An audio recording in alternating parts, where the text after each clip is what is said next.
We're back to Grim Planet, part 5.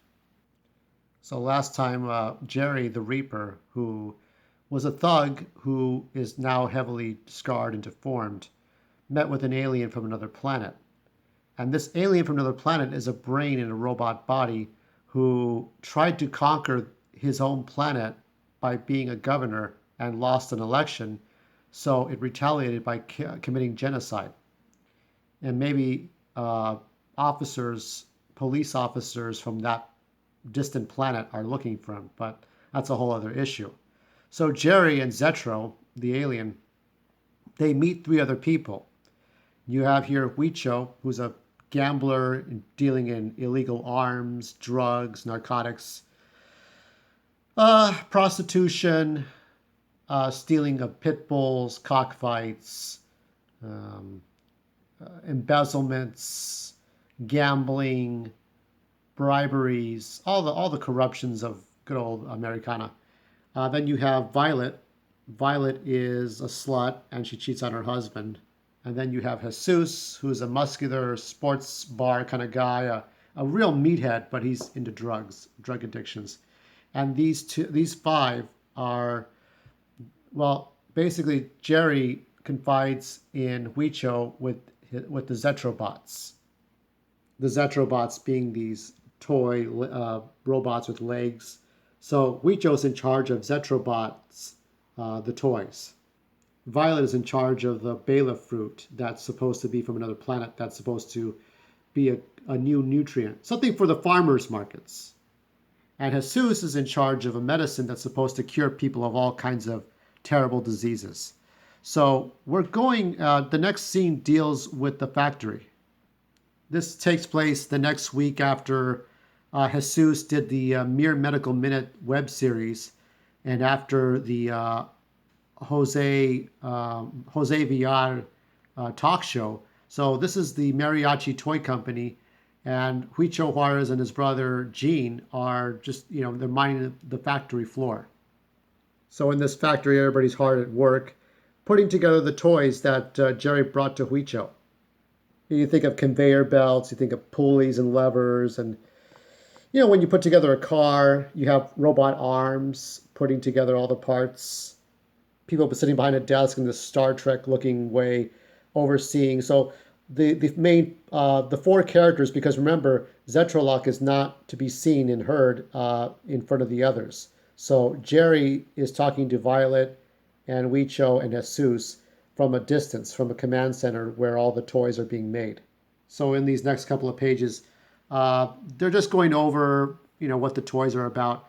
So the way they see it in Violet, Huicho, and Jesus's perspective, they know that Jerry the Reaper is scarred and deformed. They don't know why. Violet feels that he's familiar, but she doesn't know where. Huicho knows who he is. Jesus has no idea who he is because Jesus and Jerry have never met. Violet and Jerry have met, but it's not explained in this book. And Huicho knows Jerry's dad from gambling days. So Huicho makes a phone call to a person. It's not related, but he's making a phone call to the guy about his son who is turning 15 or so. So Huicho's backstory is that he also runs the Feisty Orange in downtown. I published a book, and in that book there's a chapter where Huicho takes Gino, his nephew, to the whorehouse. And in the whorehouse, you have all kinds of women who are paid prostitutes, and this sort of whorehouse. You can take a teenage boy and have sex and learn how to figure stuff out at a young age. So Huicho runs that kind of business. And so while that's going on, of course, Jesus and Violet are doing stuff.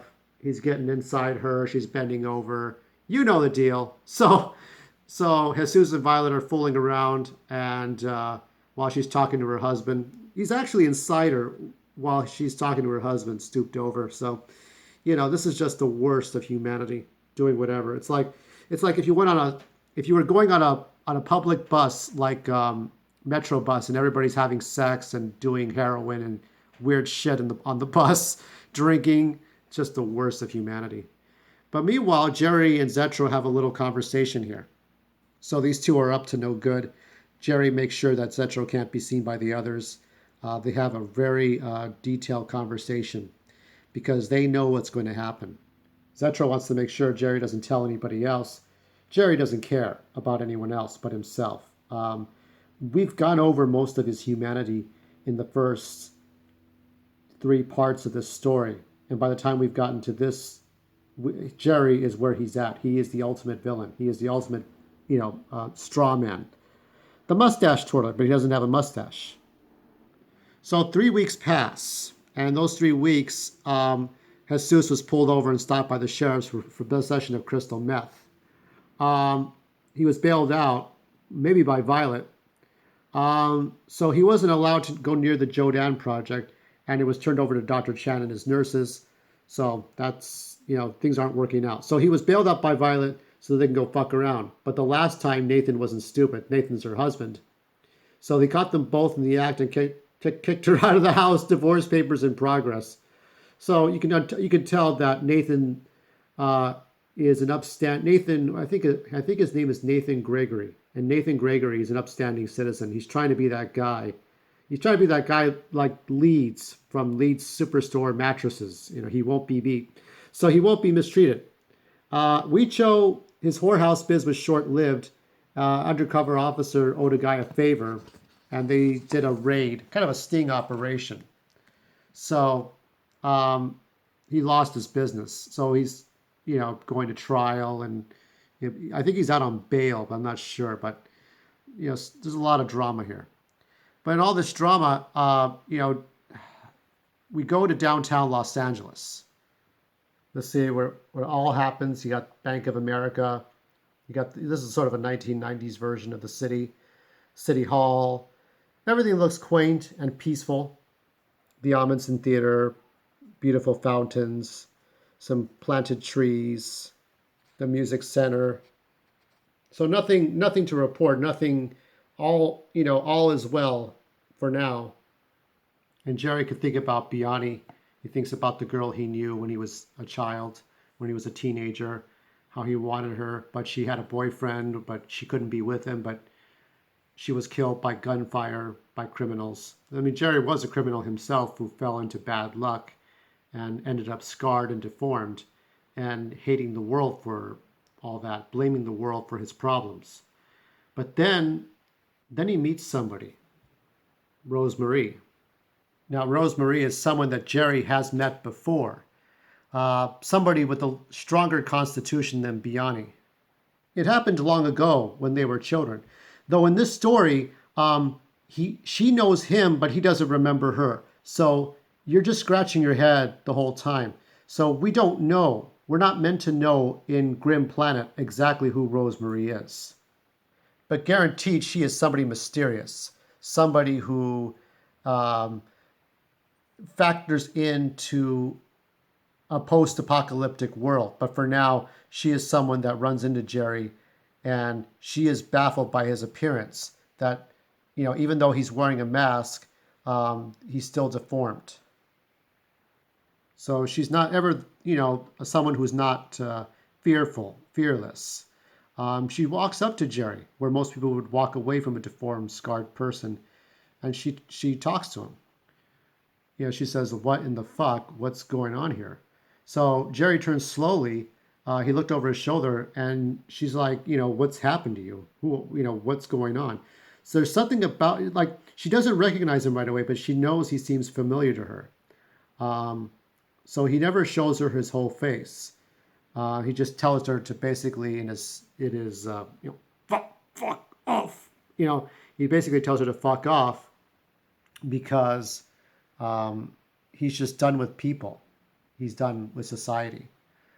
But as he's walking through downtown Los Angeles, something's about to happen. The real stunt. Wait for it. So these are my comic book. So a whole skyscraper is now exploding and imploding, come crashing down. Down it goes in ashes, bodies, and chaos. And then here are other buildings Krakum, Krakum, Krakum. So all these other buildings are coming down too.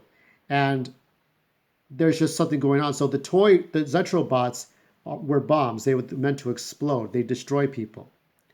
Um, and so also uh, there's something else going on with the Jodan. So the medicine that Jesus had promoted uh, was actually Jodan. If you pronounce it Jodan, it's Japanese for joke. So it's supposed to say just only dose as necessary as an acronym. And I kind of took the idea of making it a joke. So the joke was on the people who took the Jodan medicine. And so, they were supposed to be cured of AIDS viruses, but um, they end up releasing eggs no bigger than a baby bacteria, causing their bodies to slowly mutate. So their bodies are mutating. This is based on The Outer Limits. There was an episode of The Outer Limits, the 90s, no, 2000s version, where a guy put in nanobots in his system and it ended up turning him into something too much for humankind. So he ends up getting killed. He kills the nanobots, but he also kills himself. So this is kind of what I based it on. I'm a reaper. Time to do what I know how. So Jerry kills and kills and kills. He's just killing innocent bystanders, different kinds of people, cuts throats, slits throats, all kinds of nonsense. It's just he's just being his evil self, cutting people in the liver. He chases a child down to an alleyway. He slashed and slashed. The little girl screaming stopped. So then the people retaliate by throwing bricks at him. The mom is angry. She is horrified that her daughter is dead. So Jerry is now becoming that typical terrorist where he's just killing people one at a time. As horrific as Las Vegas, as horrific as Aurora, Colorado. Um, he's just killing people right and left. Um, and it's getting to the point now where now buildings are exploding, people are getting sick from the Jodan medicine, their bodies are turning inside out, and Jerry's just killing people one at a time. This is the worst of humanity. This is humanity going upside down. This is the devastation. And at this point, a metro bus swerves and skids and comes near Jerry. And Huicho is upset. Huicho figured out that Jerry was the one that had started the end of the world. He realized what had happened, and they have a little bit of banter. But watch what happens here. And I put this weird symbol. It's Zetro with his giant arms. So at this point, we go back sort of to the prologue, in which Zetro is just destroying things right and left. And this is Zetro's big moment. So what has happened is what happened in the factory was that Jerry had a new body for Zetro that was about the size of a house, or not even the size of a house, almost the size of a house, like 2 stories tall. But Zetro's body was about 5 feet, so it wasn't that big. It was making that transformation from this 5-foot tall body that was not remarkable to this one. So all the time that Jerry and Zetro had a factory making Zetro bots, these little red disaster bots here, there was this going on. So there were a lot of plans in place so that Zetro's brain could be transferred into this new body, which has a bunch of tubes and exhaust pipes and things. Looks like an amateur project being put together, these hexagons, and this body lifts, and it has these arms that make this clockwise rotation, kind of like the blades of a blender. And here, he's like destroying the Wells Fargo building, and it's speaking. It's speaking in this language. So here he's saying hello. He's saying dia, which is hello, and Huicho doesn't know what's going on. So he makes this declaration here. And in this is to be in a relaxed state, or telling somebody to relax. So relaxed state, no, negative, I, first person, inflicting pain or harm, pause, and this is much, many of, and this indicates laughter. Ki, ki, ki, ki, ki, ki, ki, like laughter. So relax, I won't hurt you much. A pause, much. I'm not going to hurt you very much. So Zetro is learning sarcasm in his alien language. And Jerry just goes ahead and kills him.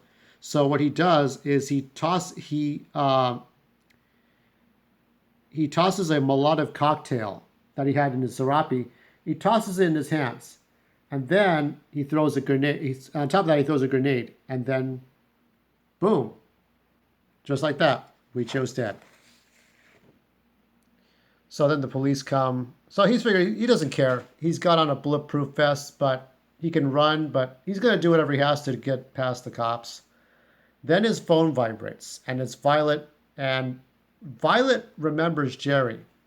Violet remembers Jerry when he was a child, but he's angry. So she's angry at him, and I think Jesus is too. So they want to know what's going on. So Jerry tells Violet to meet him on the roof in, what is it, about a few minutes. So it's like, just, meet me on the warehouse roof on 6th in Los Angeles.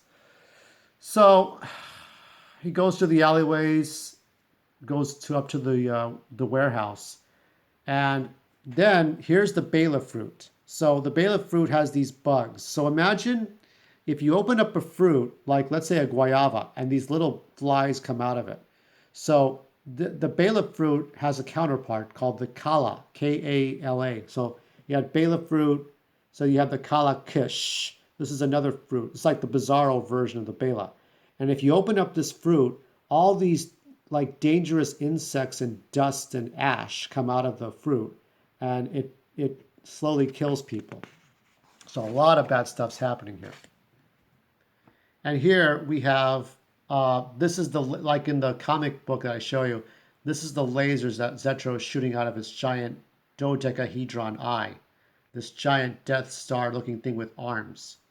So he's saying humans, this is to make or to produce. This is like this one here, but it's expressing crunch, like a splat sound or a crunch sound. And this is ki ki ki. So this is laughter. So what he's saying here is that humans make splat, and that's a joke. So humans make a splat sound when he zaps them. So as you can see here, he's zapping different people or zapping cars. Zetro doesn't care. Zetro has a very shitty way of taking over the Earth, like he took over Waula, its home planet. And then we have another building being destroyed by Zetro and its giant arm. So this is Zetro, the giant robot now. King, or Zetro Ray, as I call him here, for Zetro King. And Jerry's on the roof, and Violet and Jesus meet with him. And he says, this is worse than 9/11. No shit, right? Deal with it, I know I am. So Violet remembers him. I don't say in this book where and how, but what happened to your face? Why the fuck did you do this?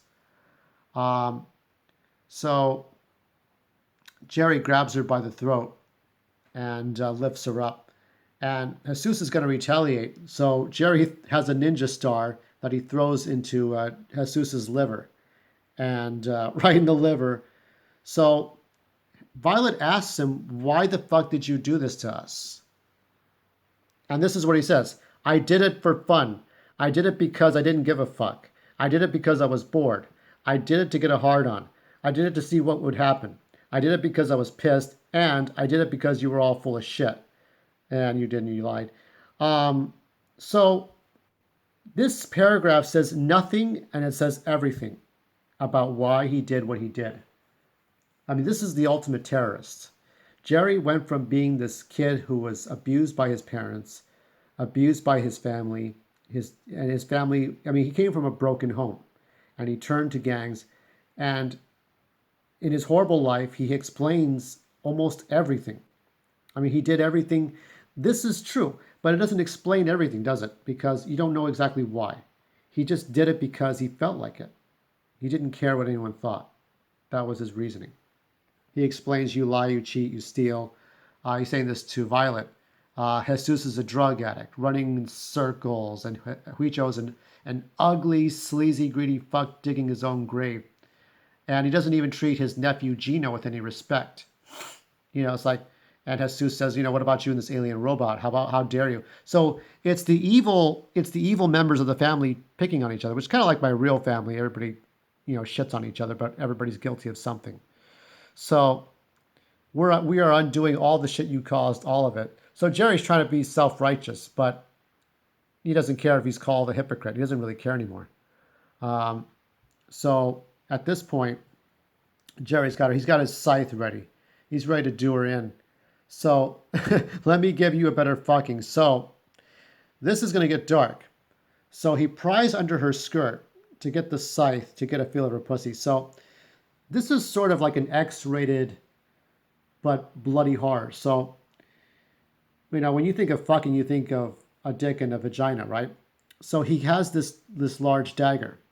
So he uses his blades and he goes 1, 2, 3, 10, 20 times. I mean, he thrusts inside her with a giant dagger as many times as possible. And so it gets so bad that this is it. This is crunch. So 50 times, I think it was. And then she made so much cum and blood, she looked like the fucking flag as I dropped her lifeless shit to the ground.